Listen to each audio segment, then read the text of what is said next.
Le seul 4 sur 4 au monde doté d'un coussin gonflable de série du côté du conducteur. C'est le rythme de la vie qui va dans votre cœur. C'est la joie qui resplendit pour goûter au bonheur. Vivez par la magie des couleurs. Car le rythme de la vie va dans votre cœur. C'est le rythme de la vie qui va dans votre cœur. C'est la joie qui resplendit pour goûter au bonheur. Vivez par la magie des couleurs. Car le rythme de la vie va dans votre cœur. Seule la peinture CIL Dulux vous inspire les idées et les solutions couleurs pour redonner vie à votre maison.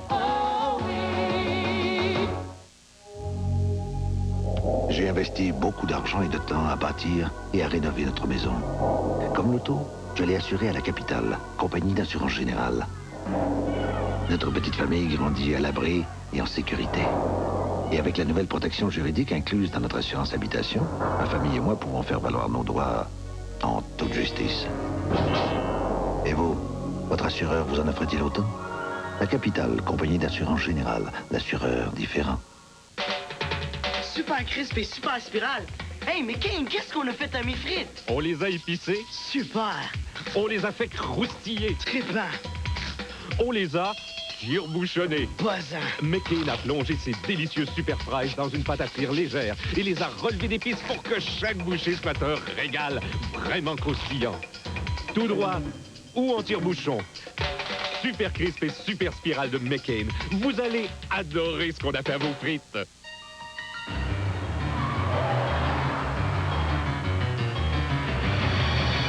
Avec un moteur de 111 chevaux à injection multipoint, une boîte manuelle à 5 vitesses et des freins anti-blocage en équipement de série, conduire une Pontiac Sunbird 1992 prend parfois des allures de fiction.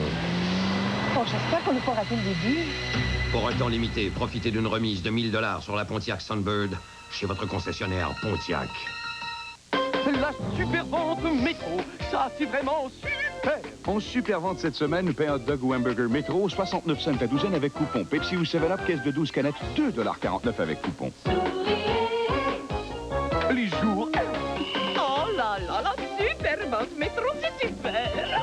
Cette semaine, poulet à frire frais, Canada catégorie A, moins de 4 livres, 99 cents la livre. Fraise de la Californie, catégorie numéro 1, 69 cents la chopine.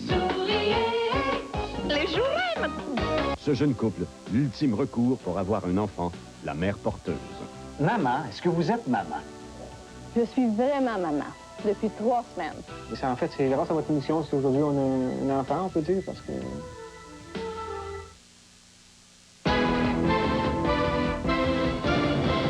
Vous sortez un beau matin pour aller travailler ou alors d'un restaurant le soir ou encore d'aller faire les provisions pour la famille lorsque tout à coup, bang, votre auto n'est plus là. Le premier réflexe avant la rage, c'est de ne pas y croire. C'est trop bête, trop dérangeant. On se dit les portes étaient verrouillées, il y avait le système d'alarme. Les statistiques à cet égard sont absolument bouleversantes. 45 % des vols d'auto perpétrés au Canada le sont ici au Québec et 50 % de ceux-là dans la métropole. Montréal n'avait vraiment pas besoin de cela. En 1991, on a réussi à voler, effectivement voler, 19 000 véhicules moteurs. C'est 7 % de plus qu'en 1990. Or, ce qui est effarant, c'est que 40 % de ces vols sont associés à des méfaits, comme des faux vols ou de fausses déclarations d'assurance. C'est une proportion énorme, évidemment, qui nous a conduit au prochain reportage.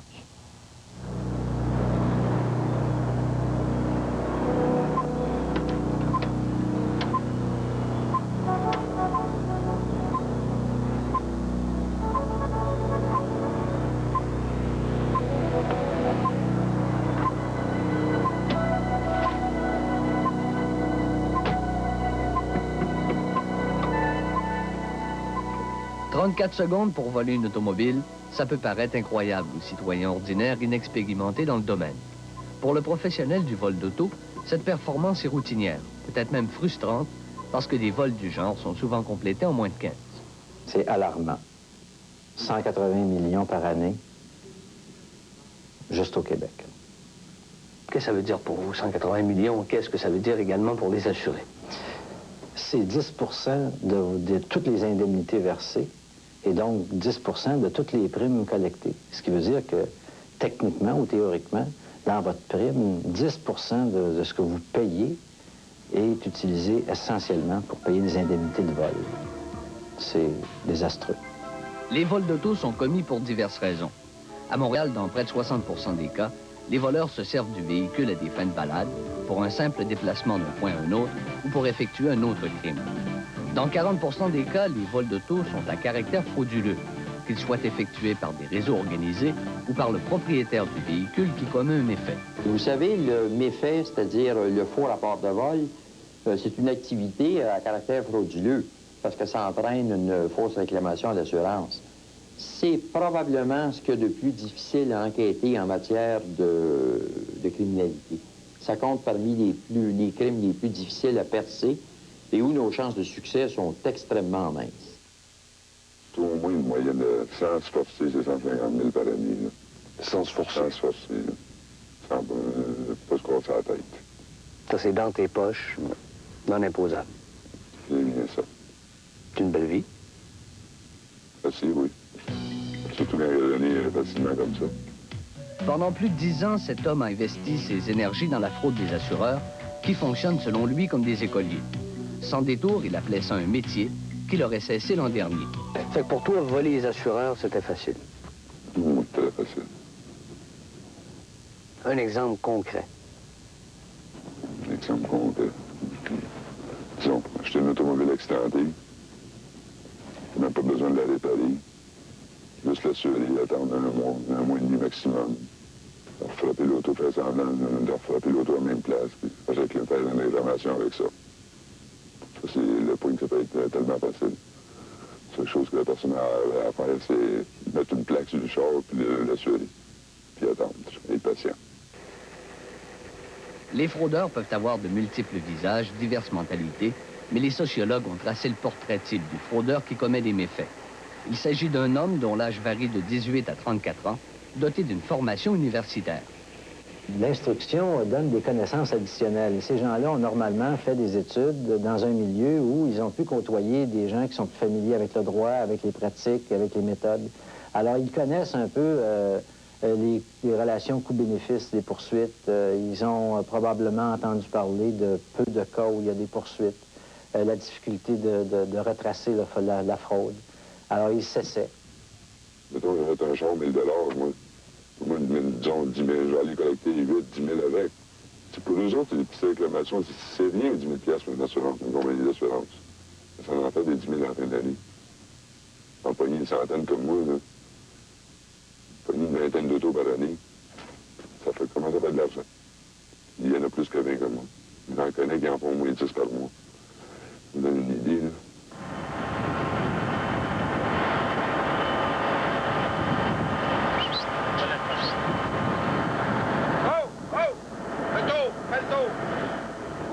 On repêche à chaque année près d'une centaine d'automobiles qui sont pour la majorité volées. Et sur ce nombre, on pourrait dire qu'au moins 75 de ces véhicules sont des véhicules qui ont été jetés par leur propre propriétaire. Près de 25% du nombre total d'automobiles déclarées volées prend la forme d'un méfait, un faux rapport de vol conduisant à une fausse réclamation auprès des assureurs. La plupart du temps, les propriétaires vendent leurs véhicules à des receleurs pour une bouchée de pain où ils s'en débarrassent d'une façon ou d'une autre. Nous repêchons des automobiles qui, avant le début de la récession, étaient de 3 à 5 ans d'usure. Et depuis 2 ans, nous repêchons presque la majorité des véhicules sont des véhicules qui sont âgés de 1 an à 3 ans. Alors, il faut croire que les gens ont de la difficulté à payer leur véhicule et décident de la vendre au plus offrant, soit la compagnie d'assurance.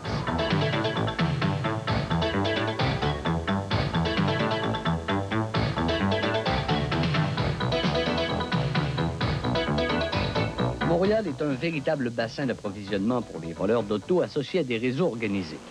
L'an dernier, près de 19 000 voitures ont été volées sur le territoire montréalais. Per capita, c'est 3 fois plus qu'à Toronto.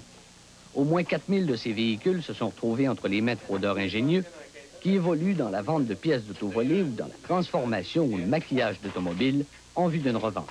Le problème de vol de véhicules aujourd'hui, tout le monde a l'impression que c'est les cours de scrap qui ont... Tous les chars se ramassent là-bas. C'est pas vrai. Qu'est-ce qui arrive aujourd'hui avec les véhicules? C'est qu'on trouve un endroit comme ici, on appelle ça un satellite. Quelqu'un place une commande, j'ai besoin ça. Les véhicules sont volés, sont emmenés dans un endroit comme ici. Les véhicules sont coupés en morceaux. Puis, à partir d'ici, ils sont acheminés aux endroits, différents endroits. OK? Fait que c'est des satellites aujourd'hui, dans les années 90, qui sont très importants pour les voleurs. Efficacité et discrétion sont les mots-clés des receleurs qui opèrent ce type de maison satellite, où les véhicules sont rapidement mis en pièces avant que ces dernières ne soient acheminées ailleurs. Dans ce petit garage, on retrouve une carcasse d'auto japonaise, une partie des pièces de 8 autres véhicules volés par le même réseau. Dans le voisinage, personne ne s'est aperçu de quoi que ce soit. Pourtant, le garage avait même pris feu. MTA 191. OK. Le plan de fabrication. C'est un Ford, ça. Le moteur qui a... Ça va avec. En fait, notre suspect avait loué l'endroit. Il n'a pas payé. Le propriétaire vient pour voir les lieux, puis il voit que la place a brûlé. On a un nom d'un individu ici qui demeure pas loin d'ici. Peut-être que ce gars-là, il y avait ce journal-là à l'intérieur de son véhicule, puis qu'on n'a pas trouvé de véhicule à date. Mais là, juste le fait d'avoir trouvé ça, là, c'est évident que s'il vient du véhicule volé, c'est parce que les autres, ils l'ont volé. Hein? C'est ce qu'on recherche. Il y a deux façons évidentes de se départir d'un véhicule non désiré. C'est que vous vous en défaites vous-même ou vous avez recours à des gens qui vont vous le faire disparaître, ou de préférence en pièces. Vous savez, un véhicule en pièces, il vaut beaucoup plus cher qu'un véhicule assemblé. Donc, c'est ce qui donne lieu à tout un commerce au niveau des pièces et la rentabilité, là. Le fraudeur qui nous a accordé une entrevue a fait preuve de polyvalence dans son soi-disant métier. En plus de tromper les assureurs, il a profité de la vente de pièces d'auto volées au début des années 80. Il faut avoir l'auto 1 heure après, puis les pièces dans votre garage 2-3 heures après, maximum, tout dépendant de quelle pièce vous avez besoin. Si vous avez besoin d'une dent complète, disons une coupe d'heure pour le couper, là, quand même dans la mécanique, mais 2-3 heures, 4 heures maximum après, vous pouvez avoir les pièces dans le garage. La fraude dans le dossier de l'automobile ne s'arrête pas aux receleurs qui, à l'insu de tous, démembrent des voitures volées. Les ramifications de la fraude font leur entrée dans des commerces qui, à première vue, reflètent l'honnêteté. C'est des gens qui ont des employés, qui ont une liste de paye, qui payent des taxes à la municipalité, qui ont des permis de la Société de l'assurance automobile du Québec pour être commerçant recycleur ou recycleur de pièces automobiles. Bref, c'est des commerçants en matière automobile.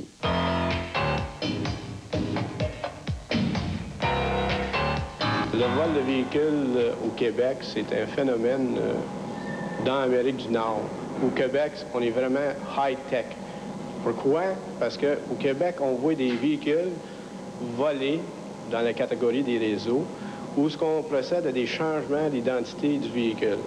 Ça veut dire, on prend un produit tel que le véhicule en est de moi, on localise les 14 endroits où ce que le véhicule est identifié par un numéro, on enlève ce numéro-là, on remplace par un numéro qu'on considère légal.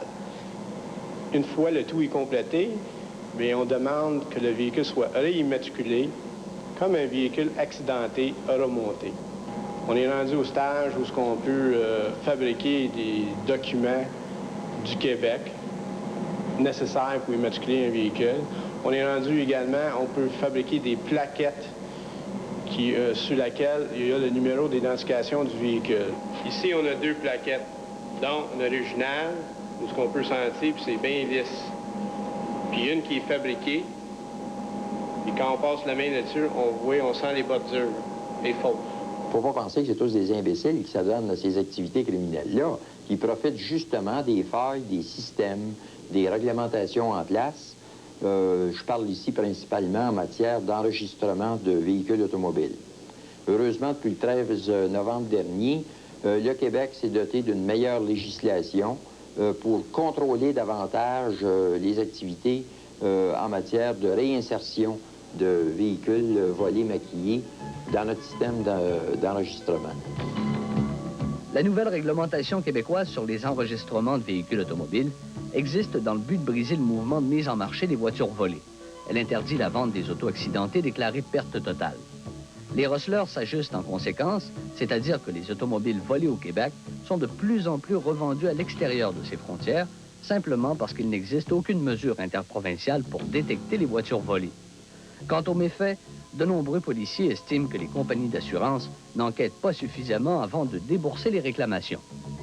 Admettez-vous, M. Medza, que certaines compagnies d'assurance vont éviter toute investigation pour une question de marketing, pour une question de mieux vendre de produits et d'en vendre davantage?